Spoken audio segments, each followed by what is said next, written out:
subscribe, karena komen dan like subscribe itu gratis.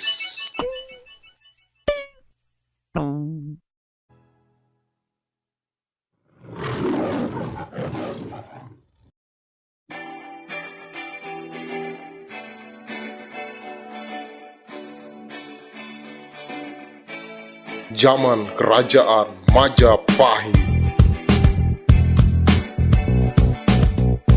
Setelah berakhirnya masa pemberontakan pada abad ke-14,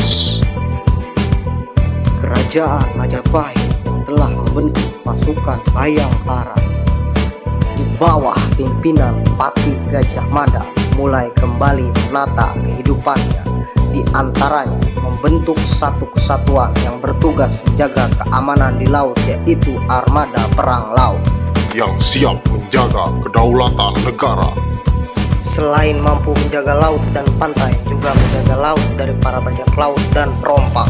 Harapan terbentuknya armada laut pada saat itu adalah sebagai pemegang keamanan di alur sungai berantas, dan pelabuhan Canggu sebagai pelabuhan dalam Terbesar yang menjadi pusat kegiatan ekonomi yang sangat padat pada zaman Majapahit pada abad ke-14. Di sini menunjukkan tugas dan fungsi polisi perairan sudah ada sejak zaman Majapahit, meskipun masih menjadi bagian dari Angkatan Laut Kerajaan Majapahit. zaman penjajahan Belanda. Pada zaman kolonial Belanda, polisi diberi kewenangan untuk menjaga keamanan dan ketertiban di wilayah laut berdasarkan Statblad Lembaran Negara pada masa kolonial. Sebelum pecah Perang Dunia Kedua, fungsi polisi perairan sudah menjalankan tugas dan kewajibannya sebagai penjaga perairan Nusantara dengan berbagai nama seperti polisi laut, polisi pelabuhan, polisi sungai, dan lain sebagainya. Namun dalam pelaksanaannya sangatlah kurang karena minimnya sarana prasarana dan peralatan. Meskipun pada saat itu pengamanan laut masih dititik beratkan kepada angkatan laut serta masih menggunakan kapal sederhana dan unit yang terbatas.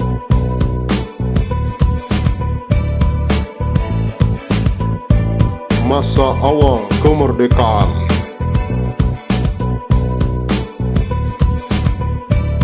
Pada masa Revolusi Kemerdekaan 1949, upaya pemerintah membentuk polisi perairan di wilayah Pelabuhan Tuban, Jawa Timur gagal dikarenakan adanya agresi militer Belanda II dan bersamaan dengan mendaratnya tentara Belanda di pantai Gelondong, Tuban. Oleh karena itu, pembentukan polisi perairan baru bisa dilaksanakan pada tahun 1950. Setelah itu, pemerintah Indonesia mulai menata dan mengatur pemindahan kekuasaan dan lain-lain yang belum tuntas pasca pengakuan kedaulatan Indonesia melalui Konferensi Meja Bundar tahun 1949 di Den Haag, Belanda. Kepolisian Republik Indonesia. Saat itu bernama Jawatan Kepolisian Negara DKN tidak ketinggalan untuk menata organisasi, mengingat DKN merupakan bagian dari pemerintah Republik Indonesia, walaupun sebelum pengakuan kedaulatan sudah dirintis pembentukan polisi perairan. Komjen Pol Raden Said Sukanto Cokrodiatmojo sebagai Kepala Kepolisian Republik Indonesia, kemudian membentuk bagian dari Kepolisian Perairan. Setelah adanya pembentukan bagian-bagian dari DKN seperti Polantas, Reserse, Intelijen, Mobrik, dan Polisi Dinas Umum. Pembentukan tersebut dimulai ketika Raden Said Sukanto mengeluarkan order kepada Jawatan Polisi Indonesia Pusat pada tanggal 1 November 1950 yang ditujukan kepada Komisaris Polisi Rekso Projo Sudarsono pembentukan Polair bertujuan untuk pemberantasan kejahatan di laut seperti penyelundupan serta menjaga keamanan laut dan pulau-pulau terluar. Mengingat Indonesia merupakan negara kepulauan, itu bagian dari Polair juga mendapat dukungan dari pemerintah. Adanya surat keputusan Perdana Menteri 5 Desember 1950 mengenai pembentukan bagian dari polisi perairan. Kemudian Menteri Dalam Negeri juga mengeluarkan surat keputusan pada tanggal 14 Maret 1951 menetapkan polisi perairan sebagai bagian dari DKN terhitung mulai 1 Desember 1950 dan menetapkan Pemersatuan Kesatuan Kepolisian yang memiliki tugas khusus pengawasan laut, pantai, dan sungai.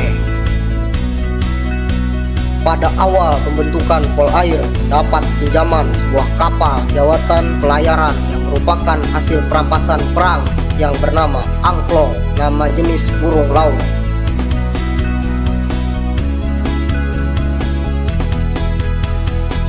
Selain itu, Polair mendapatkan bantuan dari Direktur Pelabuhan Tanjung Priuk untuk membuat sebuah pangkalan kapal. pada tanggal 24 November 1951. Kepala Kepolisian Negara Raden Said Sukanto.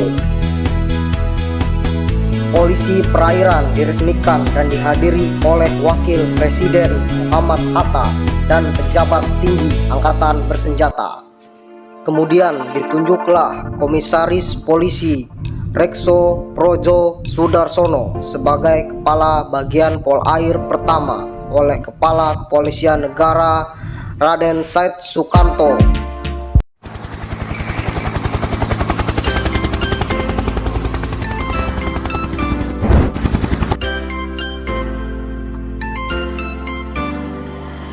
Setelah terbentuknya polisi perairan, BKN dan pemerintah mulai berpikir perlu adanya polisi udara untuk mendukung pelaksanaan tugas Polair, seperti menjaga keamanan dan ketertiban negara serta kesulitan-kesulitan yang sering timbul karena wilayah geografis Nusantara. Kemudian pemerintah membentuk seksi udara pada akhir tahun 1955 dengan menunjuk Komisaris Polisi Dr. Andes Arsono sebagai Kepala Seksi Kepolisian Udara, dan dikuatkan dengan terbitnya keputusan Perdana Menteri pada tanggal 5 Desember 1956. Pembentukan seksi udara bertujuan untuk pemberantasan penyelundupan dan pengawasan lintas batas.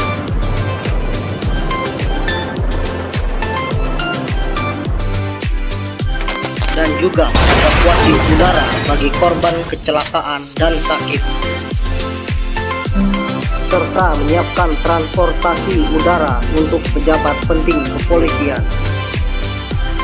Merusak barisan, bangga dan sabda. Sejak tanggal 1 Desember 1996, Polisi perairan berubah menjadi bagian dari polisi perairan dan udara.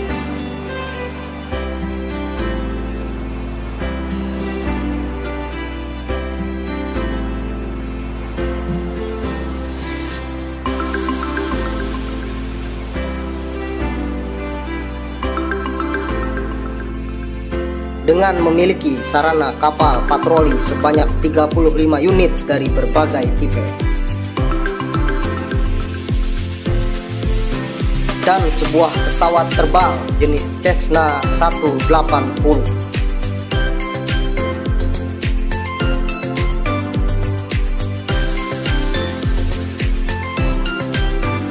pada masa reformasi,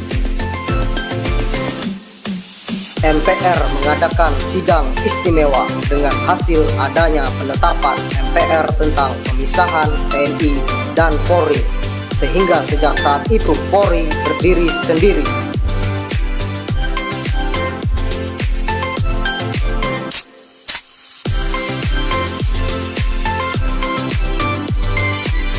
Sejalan dengan kebijakan tersebut, Kapolri mengeluarkan kebijakan reformasi Polri sebagai struktural, kultural, dan instrumental.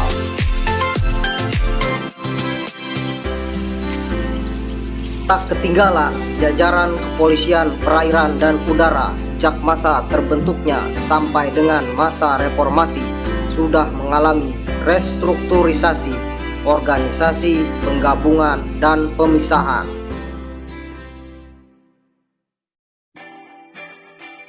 Dan kembali dilakukan restrukturisasi penggabungan Polair dan Pol Udara menjadi Ditpol Airut yang langsung berada di bawah Kapolri.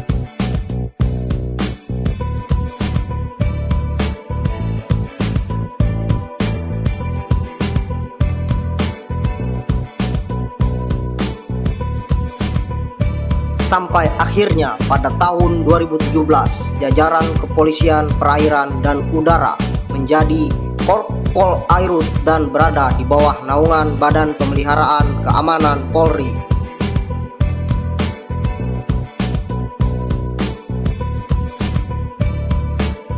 Pada awal masa reformasi, banyak terobosan dan pembaharuan yang dilakukan jajaran Ditpol Airut.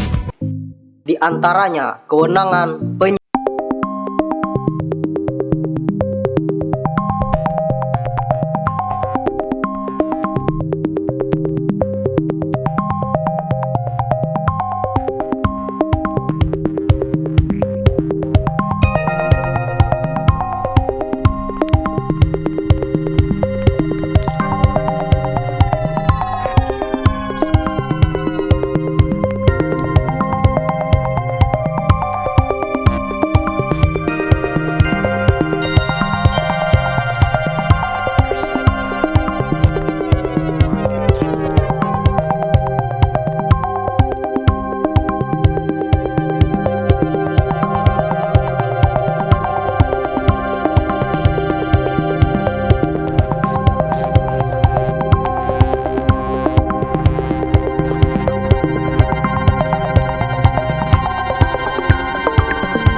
Bripet Penerbangan Polri,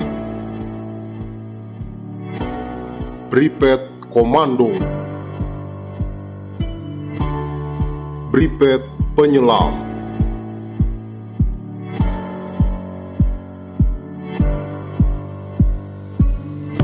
serta melakukan perubahan warna pada kapal patroli.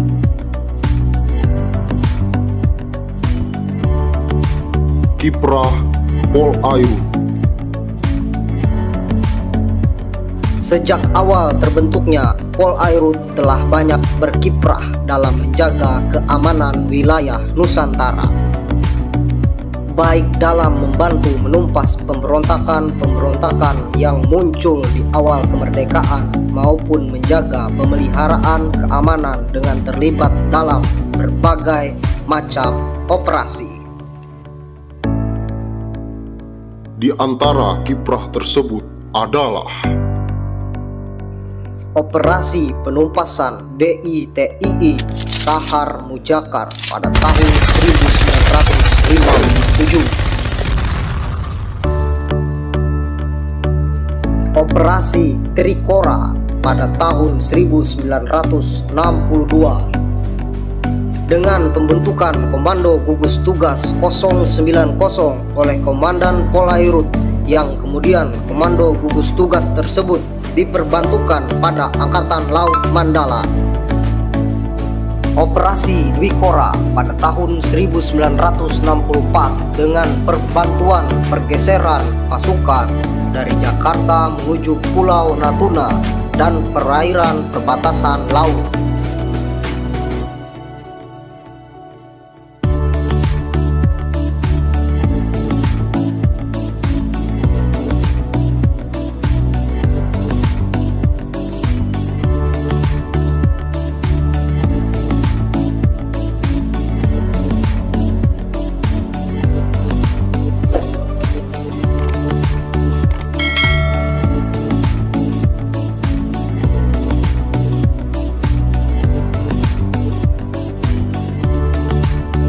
Operasi Seroja pada tahun 1976 dengan perbantuan pengamanan pesisir pantai timur-timur dan sarana transportasi logistik maupun sarana angkut pasukan.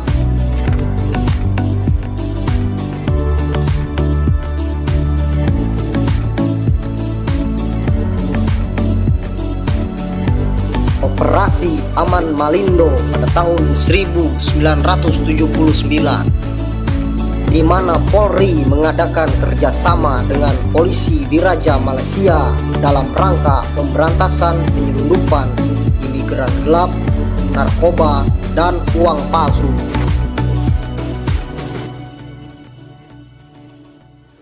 Operasi Sri Gunting dan Operasi Nila pada tahun 1989 dengan melakukan pemberantasan penyelundupan di perairan perbatasan dan pemusnahan ganja di wilayah Aceh dan sekitarnya. Operasi Jaring Merah pada tahun 1990 sampai dengan tahun 1998 dengan bantuan dua helikopter dan Cessna operasional TNI Polri Aceh menanggulangi pemberontakan Gerakan Aceh Merdeka. Operasi Gurita pada tahun 1998 dengan melakukan pemberantasan illegal fishing yang dilakukan kapal asing di wilayah perairan Indonesia.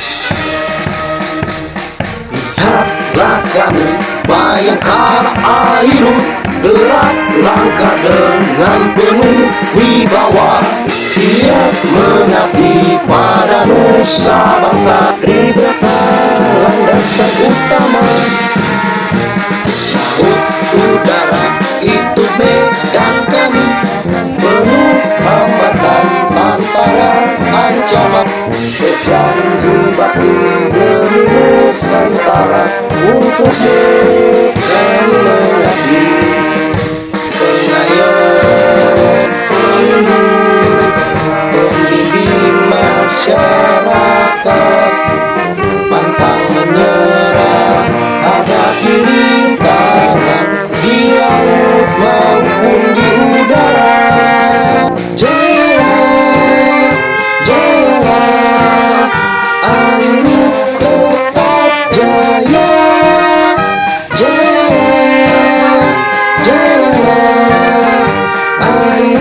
tetap jaya. Jadi gimana? Nah, sekarang kalian mau ikut nyanyi juga kan? Nah, sekarang kalian silahkan nyanyi sendiri setelah ini. Dan tetap semangat ya, jangan menyerah.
Arti logo Korpol Airut.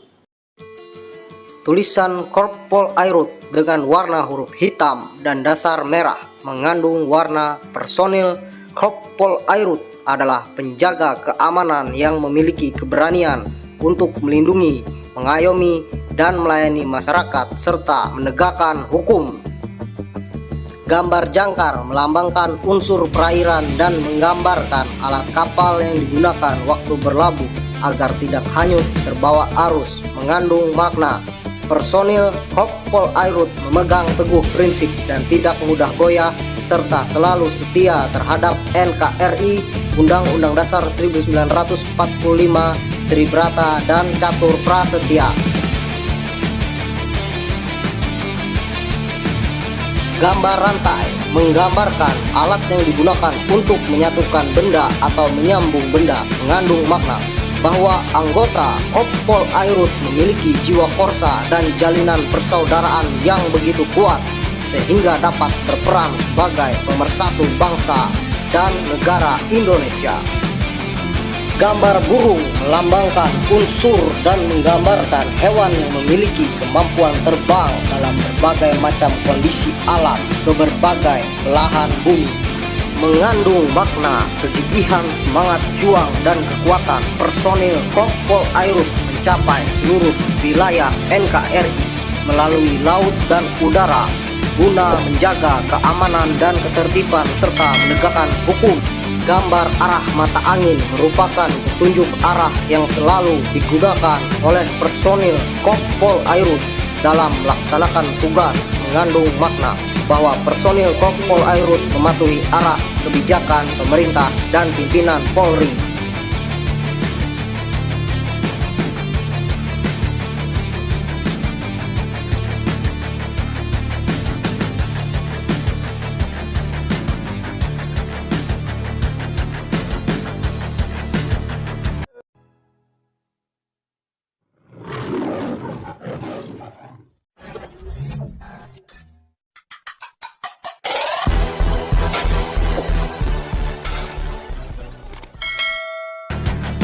Arti warna di lambang Korpol Airut. Warna merah.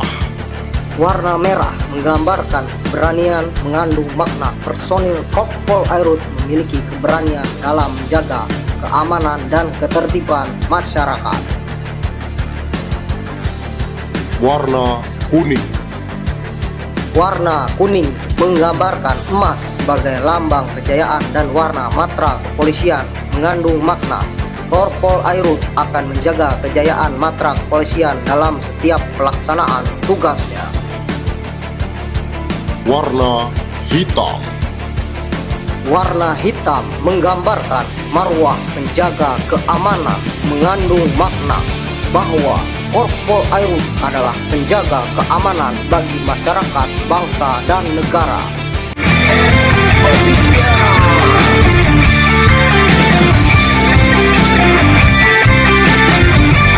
Jangan lupa subscribe.